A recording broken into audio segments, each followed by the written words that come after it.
Hey, how we doing? Yay! A brown guy in front of white people. Ooh, it's kind of scary considering what Stammer is doing. But so she gets it. Here's the thing. I'm glad that I got to get on that boat before your prime minister blocked the way. But the scary thing was, I thought that I would be Nigel Farage's worst nightmare. Because one look at this, and I'm sure he thought I'd bomb this club. But no, that's not the point. The terrorist joke never works. I always try to kick it out, but because I'm afraid of actually bombing on stage, though I don't, still. Anyways, this works. I'll put that down. Anyways, it does work because I'm that good. So I've been doing comedy for about 10 years in Pakistan. It doesn't count for shit in England. I know that. I can see your faces and going like, who the fuck is this brown kid? But here's the thing. I've been doing this for 10 years in Pakistan, and let me tell you this. In Pakistan, I represent hope and opportunity. And in England, what I represent is my mom hating the fact that I have to do comedy without looking for a job, because that's what brown parents want, right? A good paycheck. Yeah. I'm not giving that. I'm inherently unemployed. Is that bar open for a further employment situation? Because I can do that. I can make stuff. No? Ah, shit. Bombed there. Bombed right there. Anyways, so moving on. What I do essentially is I tell stories. I'm a storyteller. I'm a published writer. I do TED Talks. This could be one of those. If you guys get bored, I can always flip it to that. Go like, oh, it's a TED Talk all along. Got you guys. But here's the thing. I wanted to discuss some very important things. The first thing is, what is with you guys and wrong labels at the wrong places? Like, my daughter goes to a school near Everton. It's right next to a church. And the church says, "Children welcome." Aren't you guys with Prince Andrew? Like, isn't this the country which knows what a nonce is? Like, why are you labeling it? Please, come. Like, what the hell is wrong with England? That is what's wrong with England. It's full of nonsense. Anyways, so, this is the thing. Here's the thing. That's what you want to keep out, not this guy. Because I'm not a nonce. I have tattoos. Maybe I am. And I don't know.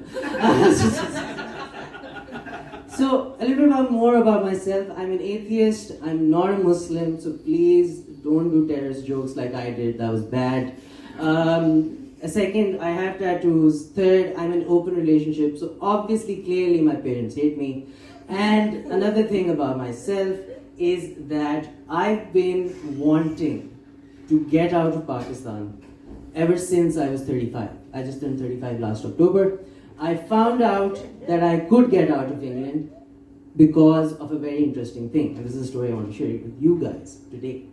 My wife got on the boat, not the boat literally, the plane, but we're going with the boat reference. Because I started with that. Anyways, and as a good comic, always call back. Anyway, so yay, the comics laugh. Good. So it was for those guys. Anyways, yeah. So the boat. So my wife got on the boat only because her family, after about a good 50 odd years, found out that my wife's grandmother was actually a white woman from Yorkshire. It took them 50 years. Talk about reverse racism, am I right, guys? Took them fucking 50 years and took them 10 kids. Like the brown master, the brown guy had been shagging that woman for 10 times at least. Then they found out that, oh, they have a ticket out of here. And I come in going like, oh, I can actually go out of Pakistan. And that I found out last year. And we've been married for 8 of those. It's crazy how time works. It doesn't. It's all a simulation, guys. Matrix was right. But yeah, so my wife's been here since last August, and I have been single dadding for that amount of time in Pakistan for those 8 months. I've just recently arrived in Liverpool about 2 weeks back on the 2nd of May. And another funny fact, right off tangent, as soon as I landed, there was a war in Pakistan with India, of all places. 30 years I stayed, no war. As soon as I get out, they fight. What? I didn't even think I was that important. If I had known, I would have got on off earlier. But anyways, made them fight, those fucking cunts. Think about this. How shitty do two countries have to be that Trump becomes the good guy in all of that? Fucking cunts. Anyways, the thing is that, so those 8 months have been atrociously bad for me. As a single dad, who, again, like I mentioned, I am in an open relationship, so we did get to, experiment around a lot. I tried aiming, we still haven't watched Severance, so that's where we draw the line. But those 8 months, with another amendum in this, is that I do have a kid with my partner. She was with me during those 8 months, and that time, guys, was immensely excruciatingly painful. Big words. Excruciatingly painful, because I had to get that thing, my kid, ready for school every day. Nobody gave me that fucking memo. Wake up every morning, get the things ready, make sure that the child goes to school and comes back? What the hell? You guys can clap on that, it's fine, but nobody clapped. You guys suck. Still no claps, man. But anyways, so I had to get that kid ready every day. And this is the story what happened. So one morning, I wake up, get her ready, send her off to school. She comes back with a note saying her hair is not brushed right. Please make sure this does not happen again. I was like, okay. Next day, I send her off to school. She comes back with a note. It says, you forgot to pack her lunch. Third day, I send her off to school. I get a note. She was without pants. Fourth day, I wake up at 5 a.m. in the morning, make lunch, get the breakfast down, pack her bags, put everything in order, wake her up at 7, give her a bath, got her ready, put everything in the car, zoom off to school. Right at the gate, there is no daughter.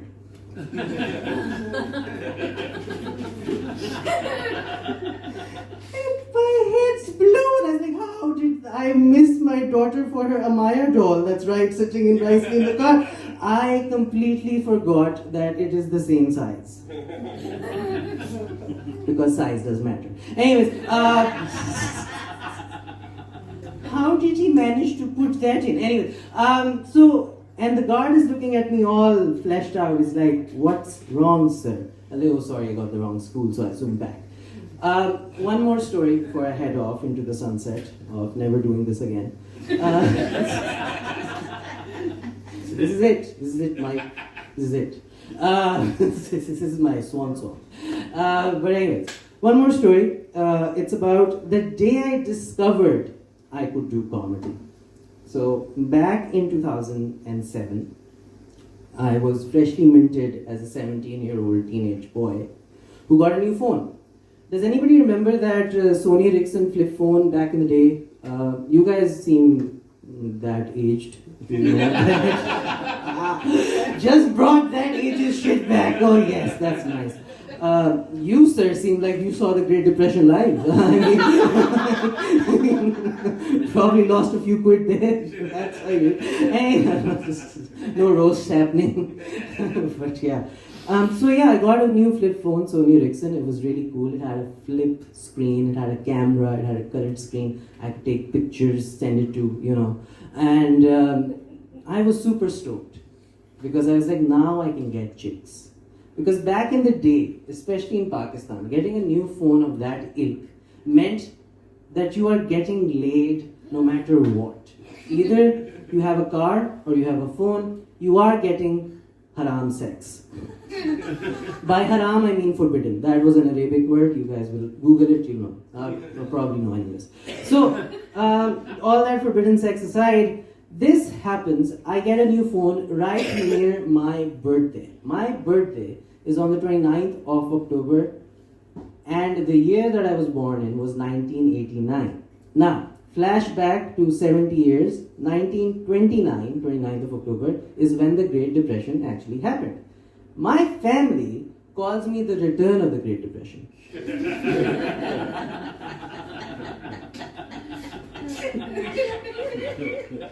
Because I'm that sad. Anyways, so that was a side note. Anyways, so the phone happened, the bird is almost there, and finally, as soon as I get the phone, I get the chick, we start talking, I save her number as a guy.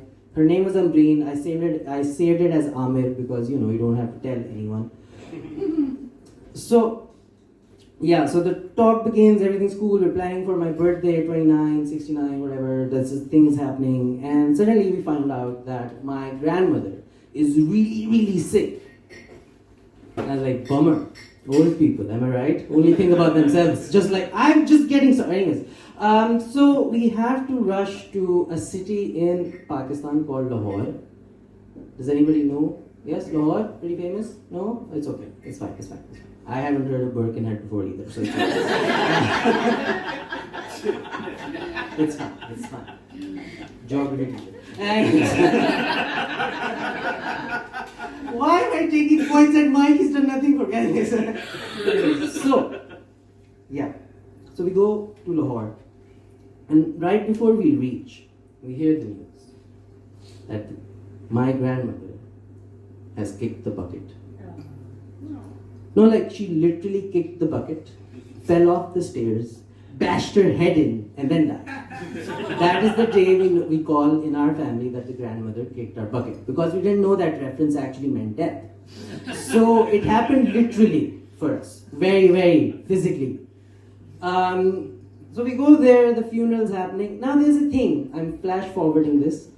Now there's a thing in Pakistan, mostly in Asian countries, in the eastern side, that once you lower, especially in the Muslim countries, when you're lowering the body, as a sign of respect, you're supposed to put some dirt on the corpse as a final farewell, right? Now everybody had done it, and obviously it was my turn, but unfortunately, I had put my phone in my front pocket of my shirt. So as I lower down, flat on my dead grandmother's face, my phone fell. And that day, ladies and gentlemen of Birkenhead's Molly's Chambers, I realized I could make people laugh even at a funeral. Here's what happened. I lowered myself, looked at the astonished faces that were looking at me with anger at that point, mind you. They were extremely pissed off. Some would say they were quite ticked.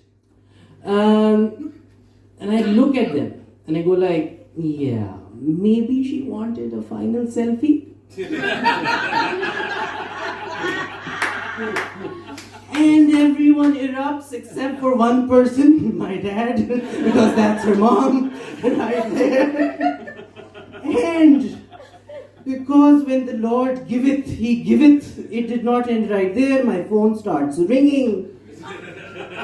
It's Amir calling to wish me a happy birthday because the funeral was on my birthday. And the ringtone that I had was Britney Spears' Oops, I Did It Again. Thank you guys, that was my time. Let's have Please follow me at Jay Ashraf, and I have permanently moved to Liverpool, so I'll be doing this Maybe. I guess. Good over here. As I am quite a cultured man, for anyone who doesn't understand, haram sex is when you bury the prostitute's body according to the Quran. Afterwards, just for anyone who was wondering. Tara's doing a show at the Morecambe Comedy Festival later on as well, later on this year. If anybody wants to check that, so do follow him online. He's going to be around a lot longer, hopefully. Let's see what happens in politics. Brexit means Brexit, bitch. No, that's absolutely fantastic. We've got another act in this section. Are you ready? Yeah! I said, are you ready? Yeah! Then put your hands together now. Start clapping. Start cheering.